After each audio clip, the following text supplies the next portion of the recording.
Good, everybody. Look, y'all know who I am. I go by the name of Gabriel Ori, and this is my co-host business partner. JR, what's up, y'all? Listen, man, I know that y'all missed this podcast. It's been a minute. I missed it too. When you, I'll say it like this: when you wear many hats and you're doing entrepreneurial work, it's like things never stop. So you got things in this basket, you got things in this basket, and so life goes. So we've been kind of in hiatus just for a little minute, but we're here, man. How you doing, JR? This Friday, you good? Bro, everything's good, man. Had a good break, you know what I mean? But I'm ready to get back to work. But Friday, it's been a little busy. Of course, family and kids, and so now that I'm feeling a little bit under the weather, but hey, I'm good, man. That's what's up. So listen, y'all know how we do. We haven't changed. Again, this Friday, we have a very special guest in the green room with us tonight. But before we bring her on, I want y'all to share this video.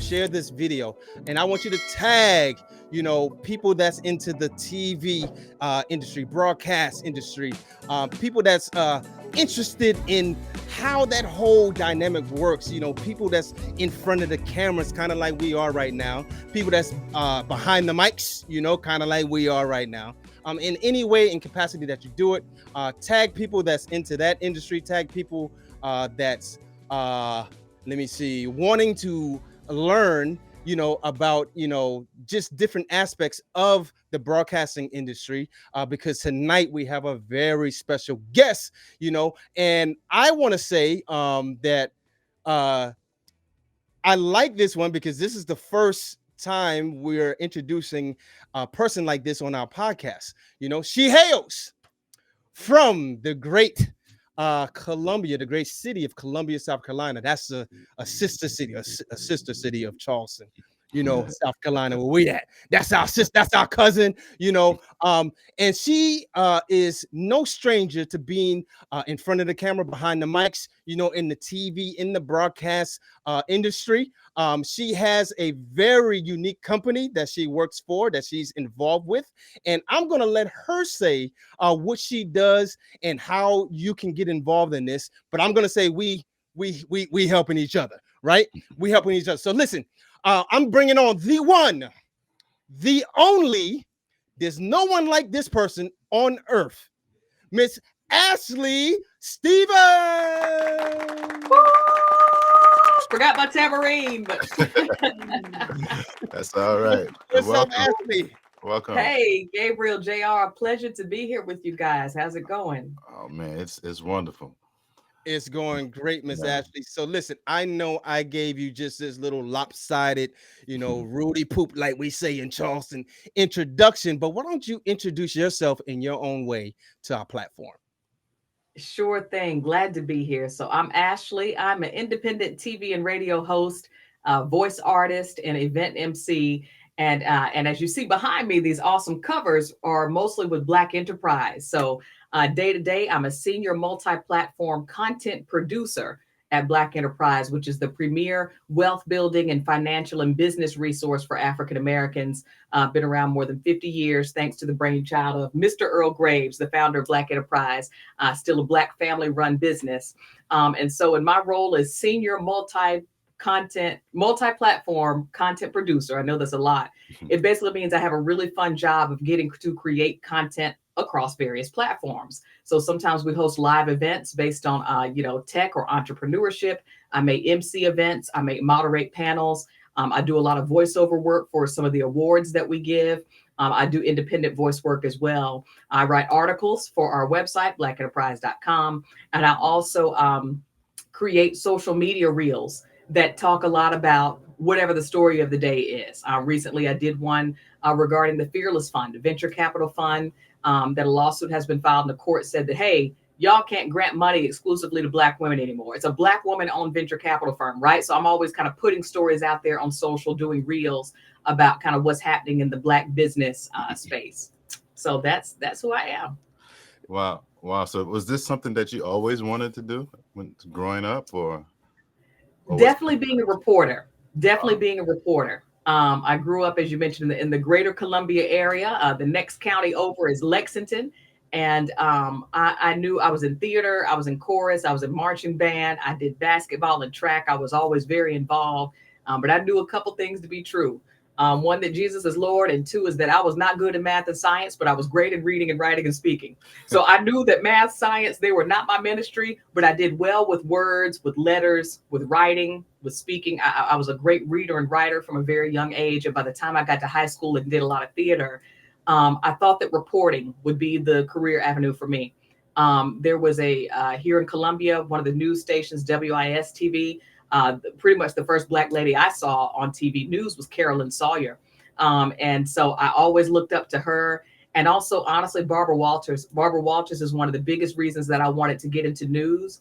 I would see her in a very male-dominated space on the national side.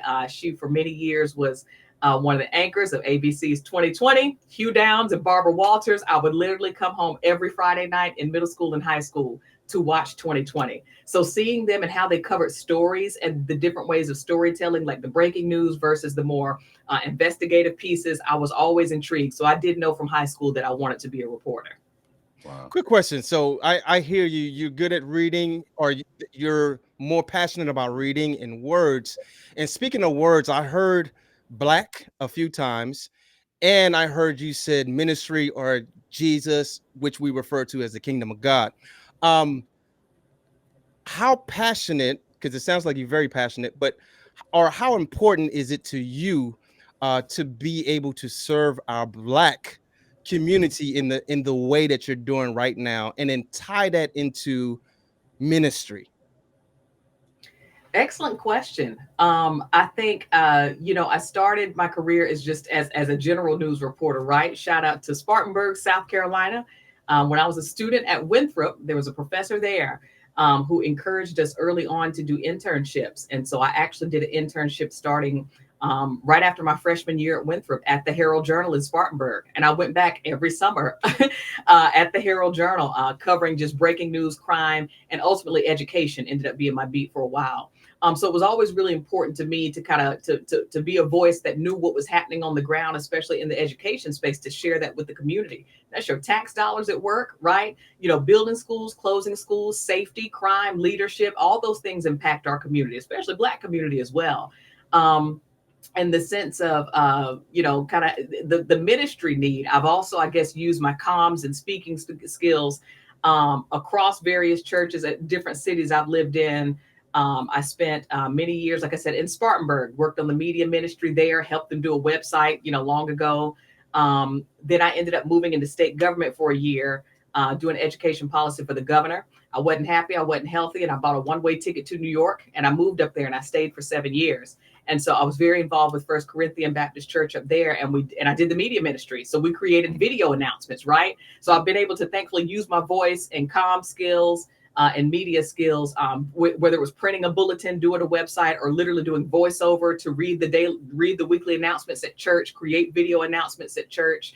So yeah, I've been able to kind of use media in ministry in that sense as well. And now I actually offer news for several gospel radio stations across several states, including here in my home city of Columbia, the station I grew up listening to, WFMV. I literally grew up listening to that station and calling in to be caller number 9 to win prizes from that station.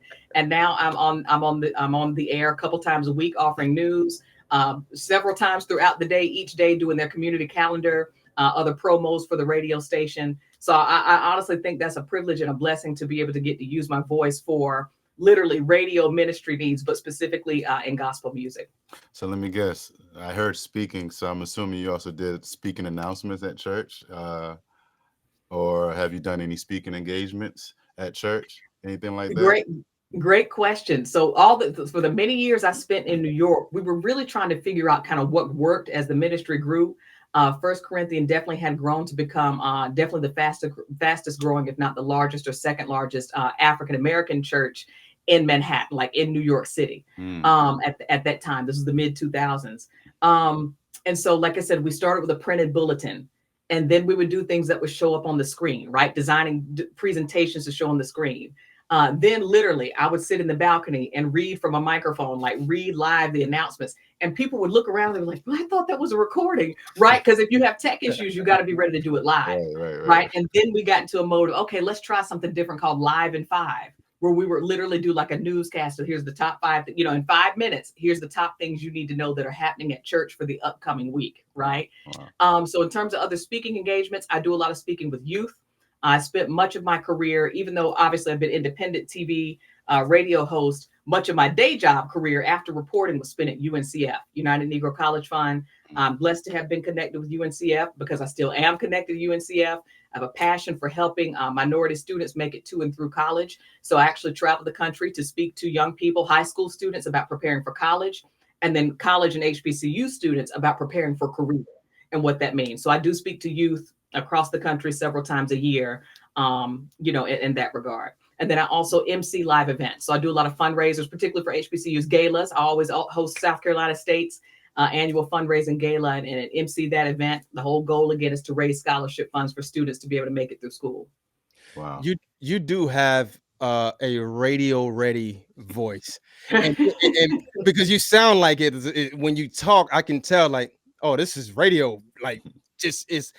I can't describe it, but it's just kind of like most people are here. You have a radio / TV news anchor voice, if that makes sense, because most of the people, I want to ask you, I'm going to turn this into a question, but most people are here on television, specifically with the news. It's a certain cadence that they have when they speak. It's a certain tone, whether they're male, female, and a certain way that they pronounce words. Is that a training that you had, that you went through, or is this just all natural for you? I know. So first of all, thank you. I don't take that lightly, the opportunity to be able to speak, and I'll get into that. That's another testimony in a minute. But no, this is just how I speak. But I know totally what you're talking about. Like, there's times I listen to news, and this is a flyer. Benedict College has a really awesome program that I stopped by recently for adult learners, formerly incarcerated, former foster care, military. And they have a really cool continuing education so you can get your degree. So I have this flyer on my desk, but there's times I notice when I hear people in the news, it'll be like workforce training and job opportunities, educational success services, life skills, leadership opportunities, job shadowing, internships and apprenticeships, competitive baccalaureate degrees, best live center. Like, it's not making fun. Look, I got tons of friends in news. It's not a thing. Like, I hear it when I listen to certain folks on news. I'm like, it sounds very nuanced, like you said. And so maybe that is a training that here's why I can't tell you, because a local news station never hired me. After all the VHS tapes back in the day that I used to put out, I used to work at like I said, the Herald Journal, the newspaper. And before I went to work at the Herald Journal full time, I went to the New York Times to intern right after I graduated from college, because I fell in love with print. I did internships in print and in broadcast journalism. I interned for a Fox station in Charlotte during college, and they would put me on air to talk about stuff college students were going through. And I majored in broadcast journalism, but I fell in love with print. But while I was working at the newspaper, I said, I really never gave broadcast a try. So I would do these stand-ups, these reels, put them together, put them on tape, send them to TV stations across, Georgia, the Carolinas. And I would hear back from news directors say, you're great. You have a really great on-camera presence, but you just don't have the experience. And I would say, I'm not going to get the experience if you don't give me a chance. I had even, Black women that would tell me, I always wore my hair big and curly, always wore my hair just natural, big and curly. And I actually had Black women in news at that time said, Ashlei, you probably won't get hired or cast because your hair is not straight. And, very relaxed, straight pressed was the look, especially for TV news, for years, especially in the early 2000s, But I was like, well, this is kind of how I show up. It's big curly hair, or this is what you're going to get. In other words.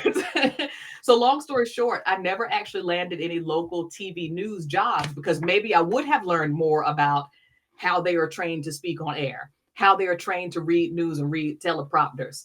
I've been kind of had the gift of being able to do a lot of ad lib, a lot of improv, not ever having a lot of, formal equipment in front of me, doing my own talk show, independent talk shows for years until I get picked up by doing other talk shows in New York for Uptown Magazine, for Time Warner Cable, now doing things with Black Enterprise. I have a podcast that focuses on HBCUs. But it's all off top. I write my notes out. I know what I want to say to my guests, but it's not like I'm sitting in front of a prompter, reading line for line. So I'll say I didn't have that type of training. I will say, just on the testimony front, I don't take it lightly for any compliments for my voice. I don't, because it's not any of my doing. I have experienced voice loss a couple of times over the past few years.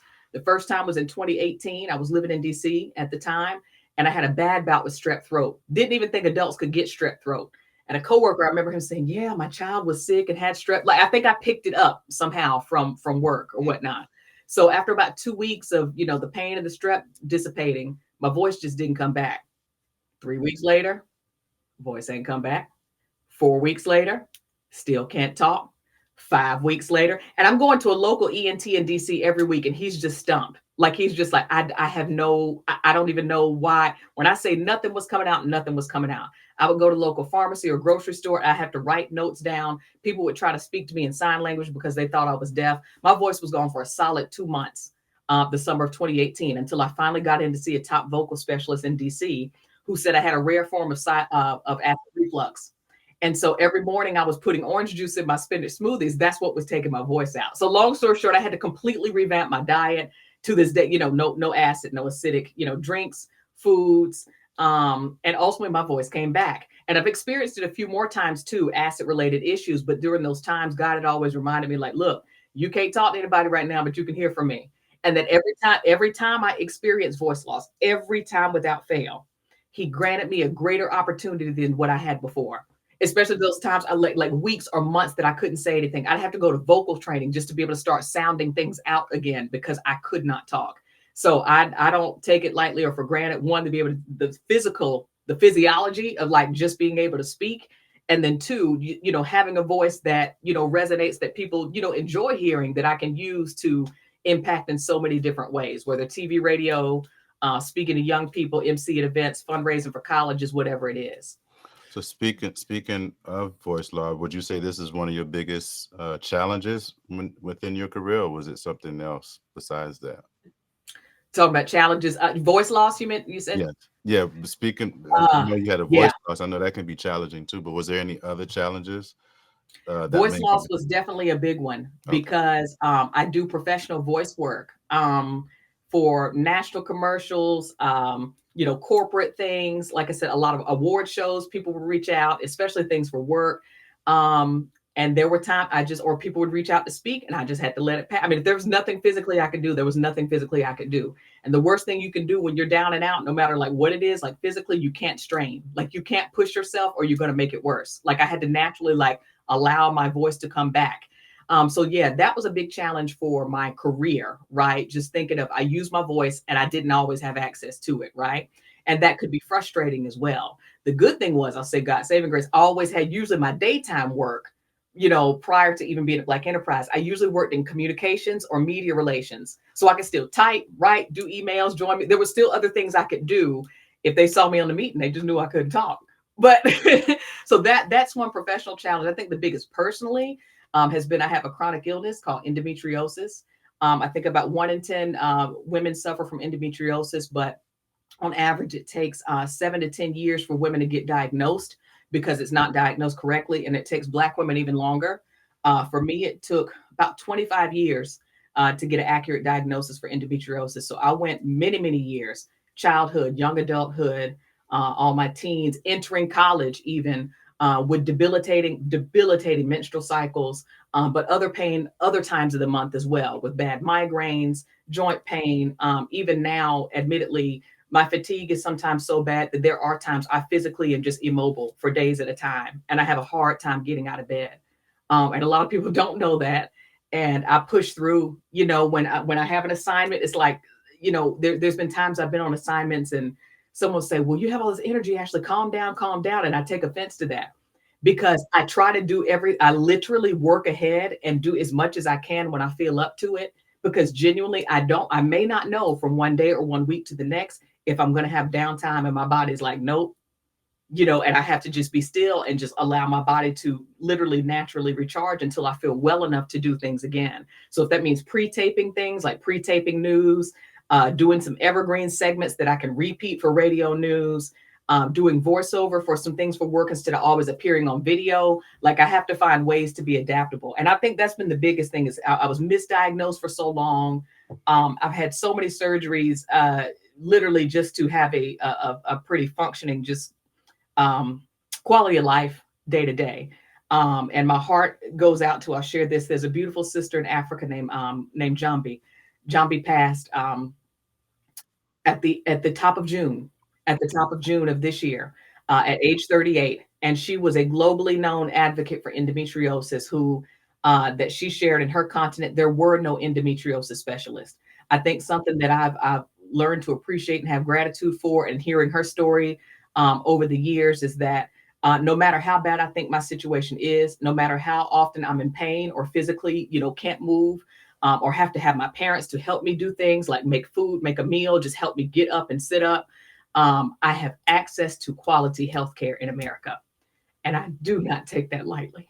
I do not take that lightly, because I know that Jambi in Africa would have wanted nothing more. She's advocated for her president, I believe in Kenya, as he just had a recent visit to the United States to visit one of the leading endometriosis centers in Atlanta. There are women who spend, you know, raise money just to be able to fly here to have treatment. And the fact that I can drive to where I have to, you know, just to be okay is something I don't take that for granted. So having had a chronic illness that I didn't know for so long was an actual chronic illness has definitely impacted my work. You know, it has and still does impact my work, but I push through, man. I really, that's why I go when I can go, because I know when I can't go, I have no choice but to sit down. That's a lot that you said in that short time. I had so many questions running through my mind. But what we're going to do, we're going to take a quick break right here. But when we come back, I kind of want to dive a little deeper into some of the stuff you said. And then we'll get into what you're actively doing right now. So listen, y'all, this is Ash the producer. Y'all keep it locked right here.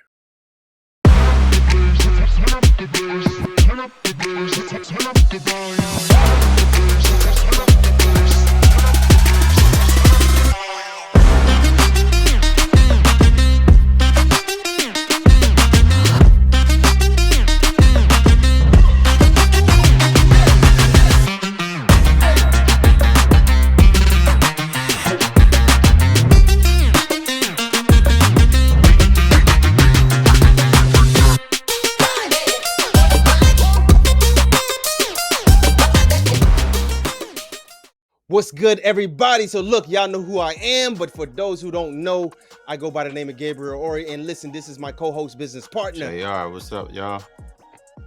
Yo, and so look, we y'all know we doing this podcast thing. You know, y'all see it. Y'all don't want to say nothing, but I know y'all see it. But listen, we need you guys' help.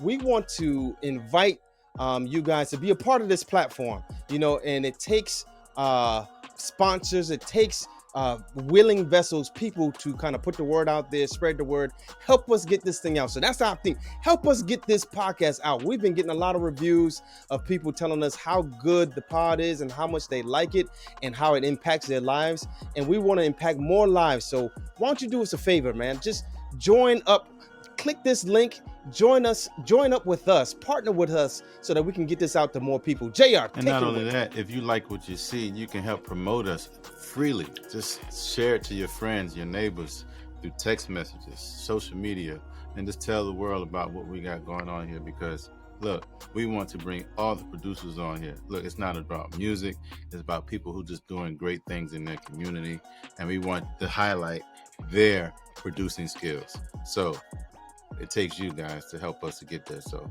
yeah, help us out. Look, tell a friend to tell a friend. Like JR said, just share this thing. Peace.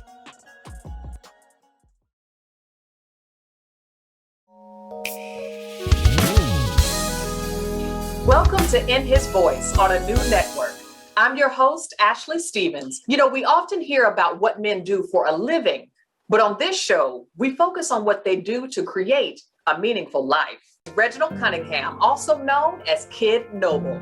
He captures the beauty of Black people through his lens as a professional photographer. How do you define success? Now I'm defining success as walking in my purpose.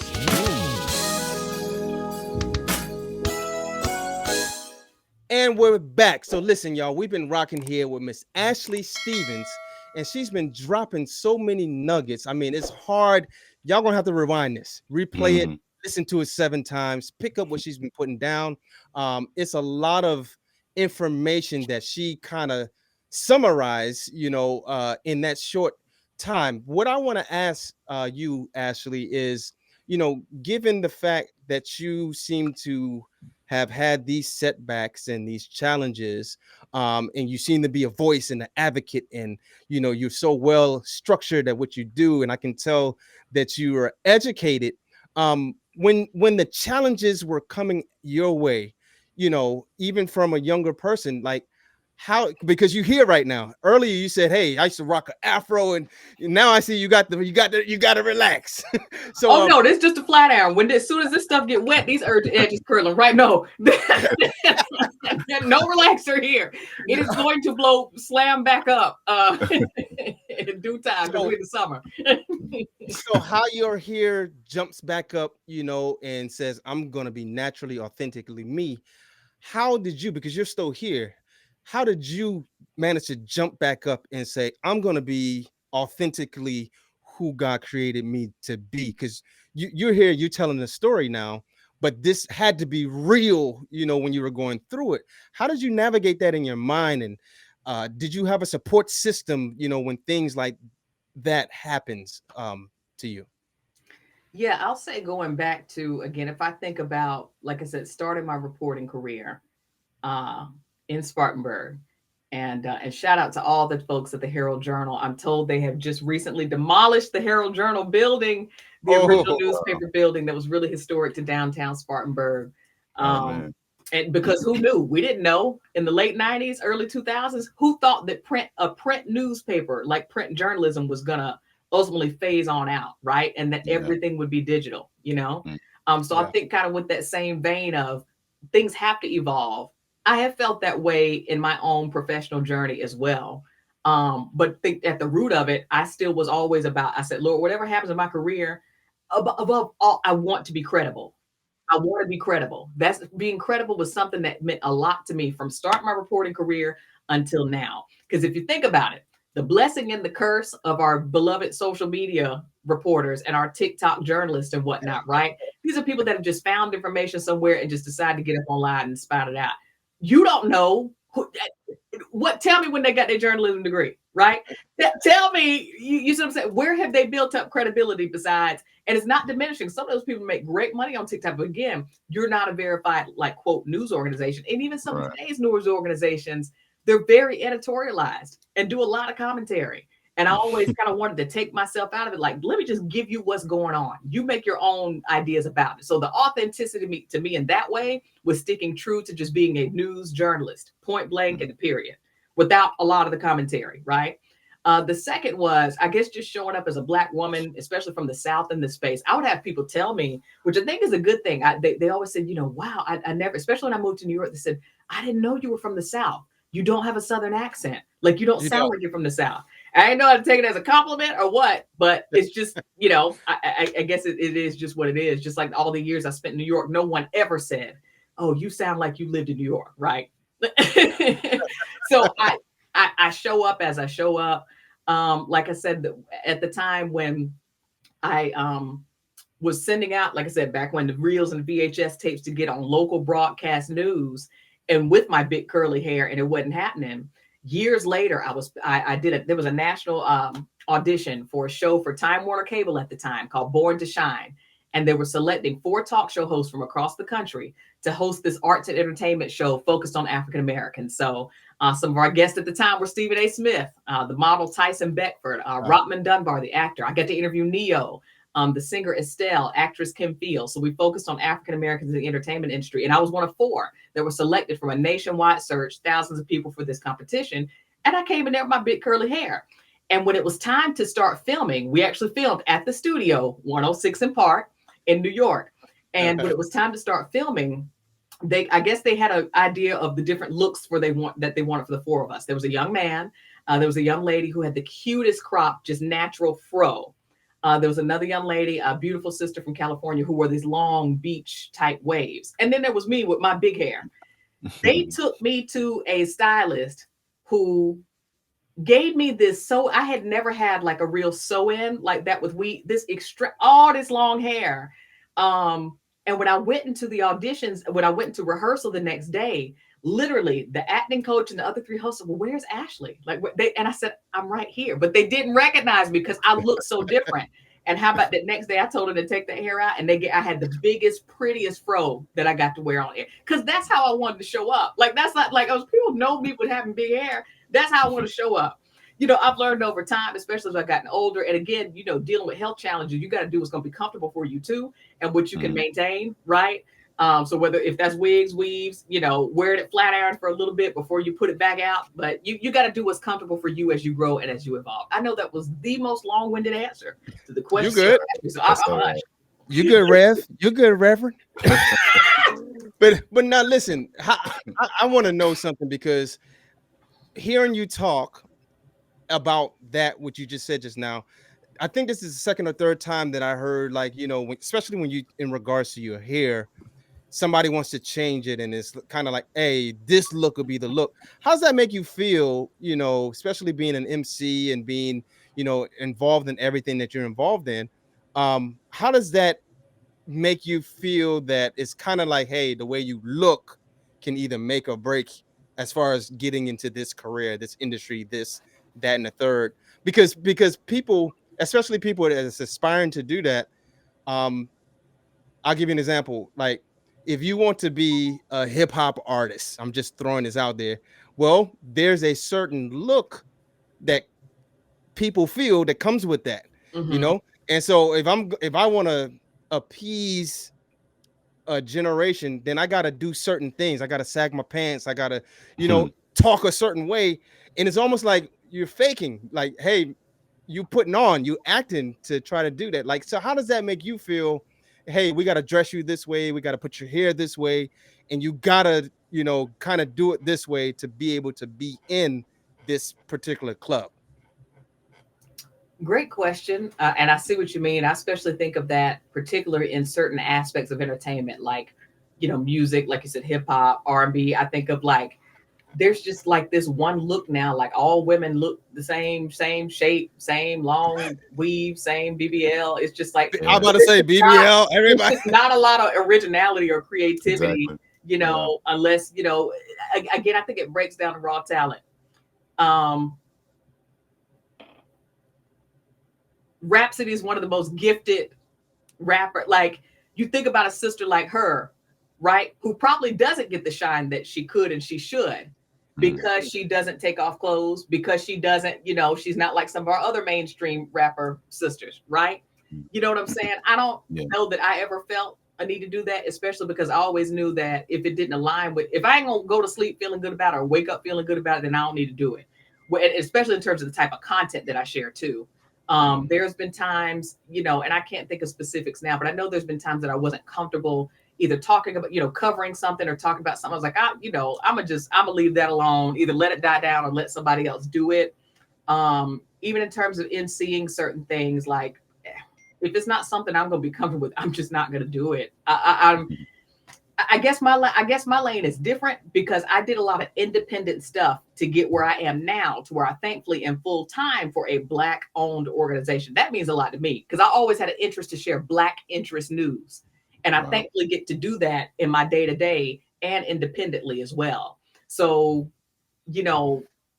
I don't know. It's a little more difficult for me to say, hey, if I were on one of the major networks, right, would I have as much freedom to, wear the big fro or do whatnot? I think now in 2024, I honestly do believe so, because you do see a lot more freedom of expression. The Crown Act, women, getting to go and show up in corporate places, especially in different states, without being discriminated against, or there's not supposed to be, rather, right? There's some legal protections in place. But I think it's much easier to just kind of be who you are now than it was 20 years ago. Because again, 20 years ago, you only either heard people on radio or you saw them on TV. There wasn't, the internet wasn't like that. And there was no social media where people got to express themselves and create their own brand. People have brands based on what they look like. Carrot Top, right? You think about different people like red, you think of red hair. You think of different people, a mohawk, a mullet. There's things that kind of represent people in terms of how they look and they rock with it. I think the beauty of where we are now is I don't know that you have to be pigeonholed into one thing, especially since a lot of what I do is independent. Like I said, this is who you're going to get. I'm going to keep your program professional, but it's going to be witty. It's going to be engaging. It's going to be informative, entertaining, and hopefully inspiring as well. Yeah. Go ahead. I'm just commenting on what you just said.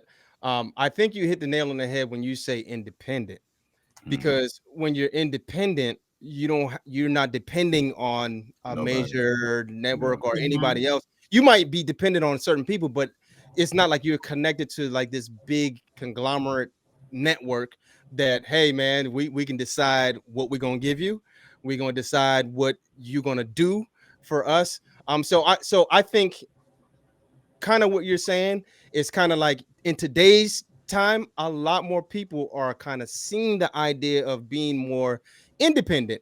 And I'm talking about from all walks of life, from music. You got more independent artists now than you had 20 years ago. Right. And they're kind of doing their own thing and finding, and with the advent of social media and the internet, I mean, you could do kind of what you want, at your pace.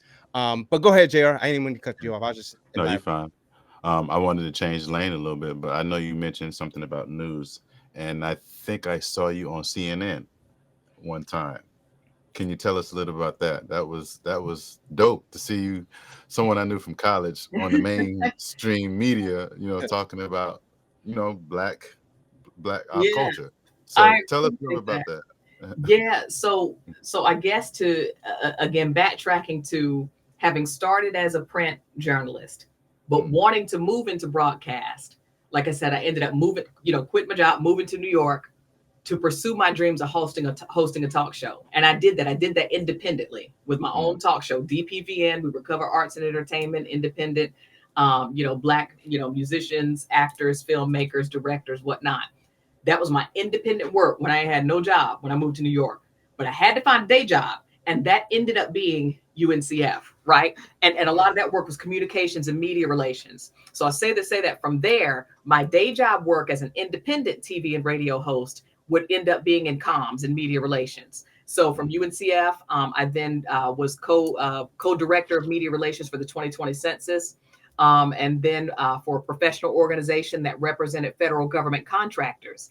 And then a public health research firm. So long story short, I guess my day job career before Black Enterprise has long been reporting, then a big span of media relations while I did the independent stuff on the side, emceeing and voice work. So in my job at the organization, Professional Services Council, that represented federal government contractors, this was around 2017. And at that time, the then president, Donald Trump, and went into the America's longest government shutdown, where the government was not funded. They could not come to a resolution to fund the government. And so we represent federal contractors. What happens is when the federal agencies that are non-essential, when they close because the government hasn't funded them, like your national parks, some of the other federal agencies, when they shut down and those workers are furloughed, they're going to get their back pay when the government reopens.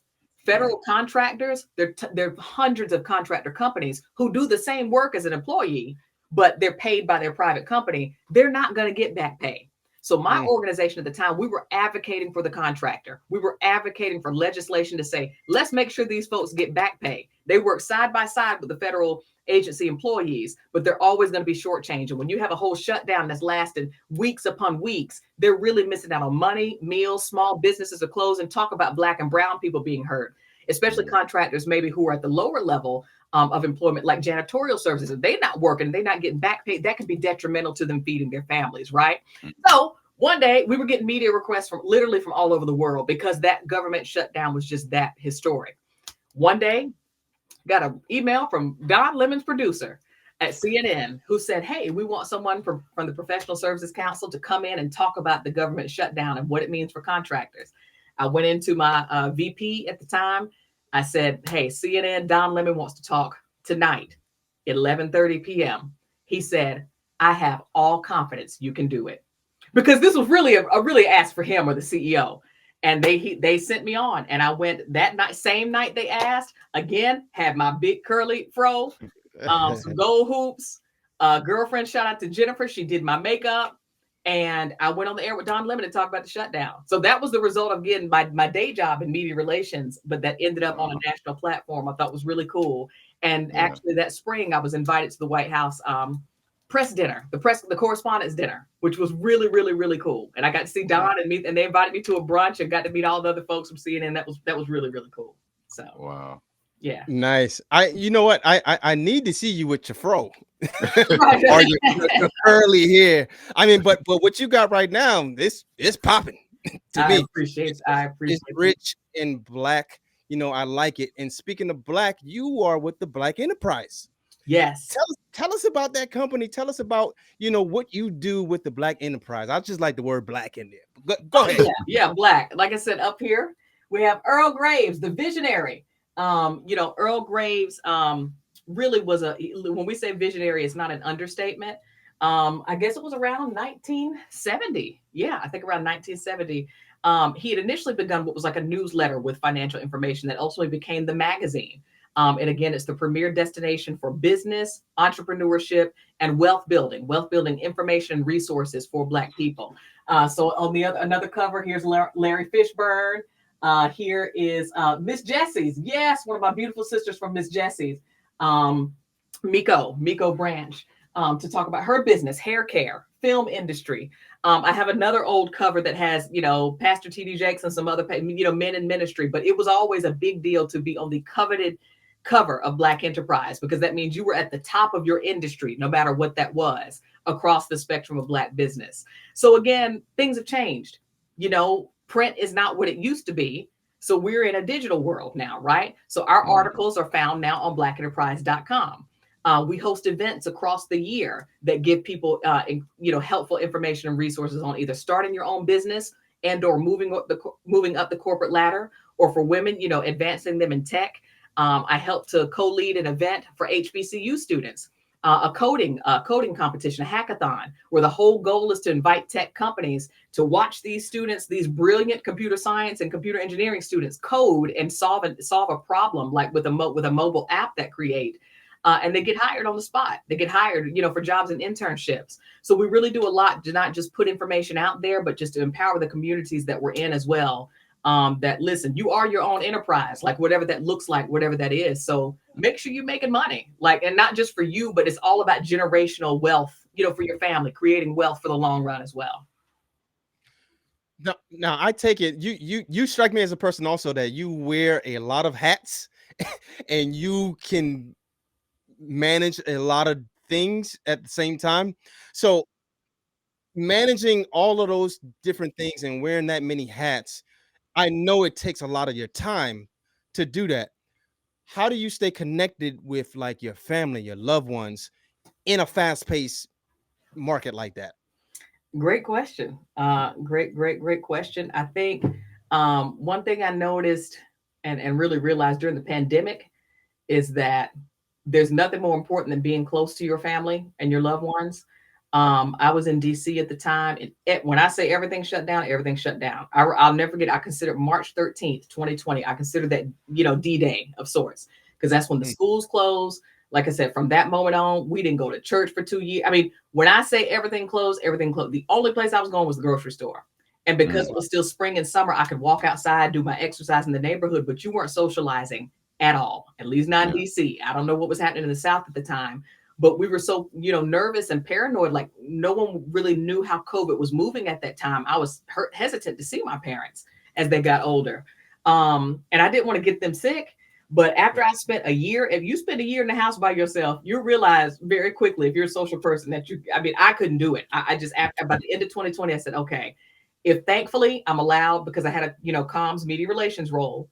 And again, we were doing no live events. I was virtually emceeing several things with college students, fraternity. I was still doing some virtual emceeing, like pre-recording some things, but there's nothing like, that live audience and engagement. But by the end of 2020, I said, I'm not emotionally in a great place to continue to sit in this house for another calendar year by myself. And so I moved back home to South Carolina to be close to the family. I think that was a great decision because I do get to see them much more often, even in the midst of, traveling for work and different things. I get to see them. Part of the beauty of, I have a home studio as well. So for video recording, I have my voice booth, so I can record all my professional voice work. So that allows me just the stability to be in one place to record stuff too. And for bigger projects, longer term projects, or that require in-patch, studio connection, I have a studio in Charlotte that I work with, that I go to. But otherwise, I'll say since the pandemic, I've been blessed to have to be with family more since I'm back in my home state of South Carolina. Wow. I was gonna say, you got a studio in Charleston too. We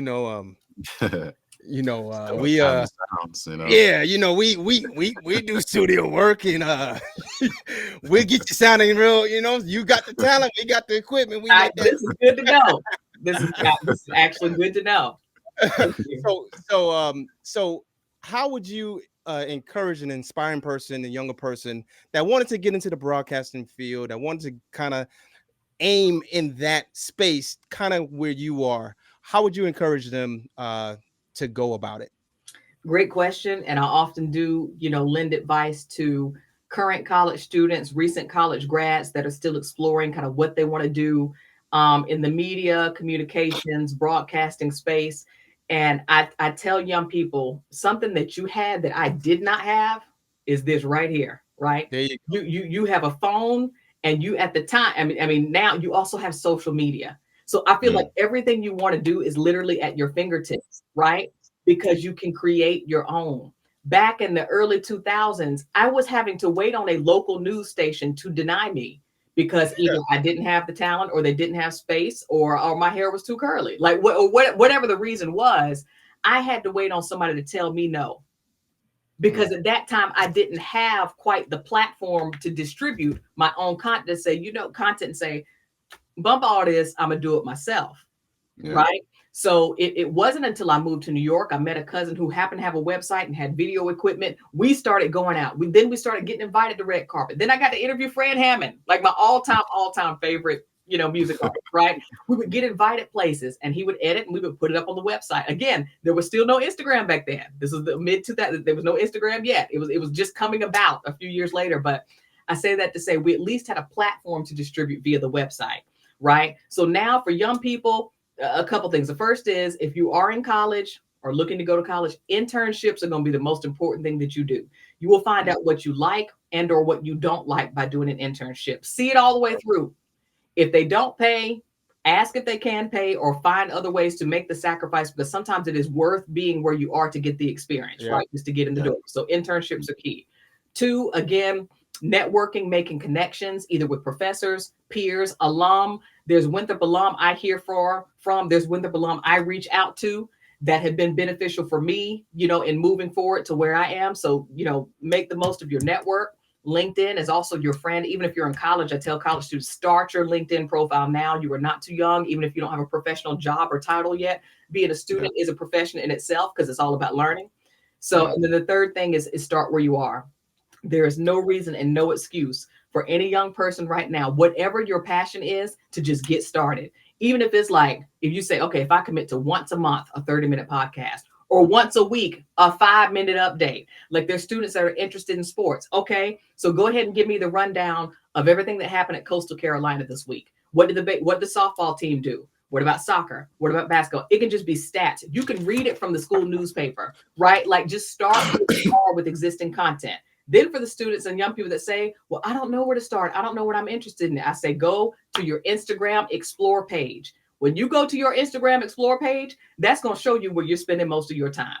For someone like me who loves decorative fingernails, there's a lot of decorative fingernails on my page. There's a lot of gardening. There's a lot of I keep up with news, inspirational quotes. That's what you're going to see on my page. Other people who like singers, go profile some singers, go live with some singers. Like, start where you are. I guarantee you have everything at your disposal, honestly, by having a phone. Get you a ring light. I carry with me everywhere my mobile microphone. It plugs into the end of my phone, so that way if I'm out, I have to do news, whatever I have to do, my mobile mic will just up my quality just even a little bit, right? Yeah. So start where you are. Start where you are. I'm gonna get you, Ashley. My mobile microphone. You just pulled that mic out. I'm just like, you had this mic all this time. Oh, and I wasn't using it on the laptop. Sorry, I had another. You could have. I'm messing with you. So listen, how could a person reach you if they wanted to book you to do an MC job or voiceover work? How can they reach you on your social platforms, website, whatever? Yes, I'm going to give you my tagline when I'm on the radio on WFMB and my other trending topic show. I'll say, that's what's trending.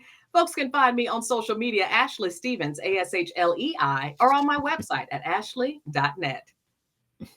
Hey, I got to use for something. We're going to do a recording or something. We got to get that voice on, for something. So listen, any last words you want to leave us with, Ashley? Man, we really appreciate you for coming on. I'm honestly, ask a producer. I think this is such a dope concept. I think whether or not people realize it, whether or not you have an official title of producer like I may, you are always living, breathing, and creating content all the time. Absolutely. So to anybody, just keep that in mind. Like, no matter what you're doing in life, you're always creating, you're always being, you're always growing. So capture it, make the most out of it, put it out there for the world to see. And if it's not quite refined, keep working on it. If there's something you want to do, like people that reach out for voiceover assistance, I'm like, listen, record yourself talking the same few sentences over and over. When you hear yourself, you'll pick up on things that could use improvement, right? I do it often. There's things that I hear. I'll record myself doing something, be like, I slurred my words. I spoke too fast. I ran those things together. So just know that there's always room, no matter what level of professionalism you're at, there's always room for growth. There's always room for improvement as well. Dope. So listen, we really appreciate you for coming on the platform with us tonight. We know you could have been anywhere else in the world, but you decided to come on this platform with us, and we're very appreciative to you for that. JR, any last words? Ashley, thank you so much. This brighten our day. We were so appreciative of you coming on and just blessing us.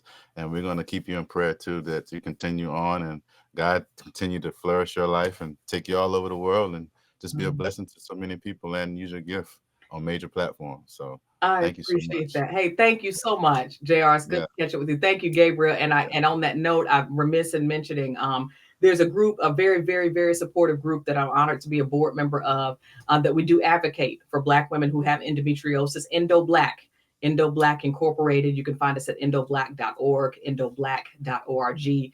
And they do wondrous things to help provide information, resources, whether it's medical, networking.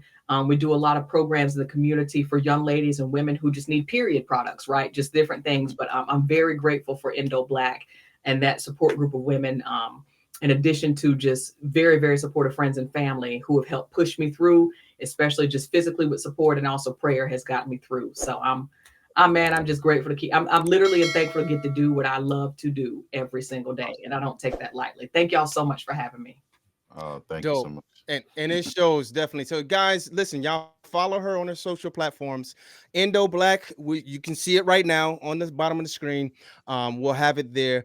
So y'all know how we say, like, this is Ask a Producer. We're music producers, but this show is not about just music. It's about, we believe that everyone's a producer of something, right?